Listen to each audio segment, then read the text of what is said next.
हमारा बाबू कर्जा ले ले शादी करावत है लेखे में शादी पड़ावत उसमें वो ना होई जेत है। दादा भाई का शादी होगा। दादा भाई कैसे शादी हुई है? दादा भाई का नेता ऐसे दिखावत है उमरी कहावत बाप मना यार हम बेटवा के नाम पावर है। कैसे डायलॉग मारे थे? डायलॉग तो मरबाई करब यार, पूरा खानदाने में डायलॉग से बना तो डायलॉग ना मारा तो झाट मारब। एक आदमी मरा जाबो तू डायलॉग पे मैं दिमाग में चलता है।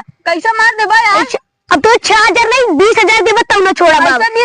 दादा भाई की शादी होगा। घंटा दादा भाई की शादी होए। अब चलो मैं टेंट लगवाऊं। घंटा टेंट लगवाई मैं जब बैंक में से 1000 पैसा निकाला खाए कटकाई ना तो सब कुछ सब दुबराई गया हमरे सामने पैसा दे दे सिक्स पैक देखा सब चुचका सब देखा हड्डी दिखाता यार देखा कैसे दे पैसा का दे दिया दे रिया है दिन ज्यादा जा रहे तो मोला का मारो जिन बिस कपड़ा बोले जैसे नेम दादा भाई की इज्जत कर दिया तो नहीं बाबू। दादा भाई की इज्जत कर भाई कर बना कर मराई में आराम कर जमाना एक बात है बा बतावा पैसा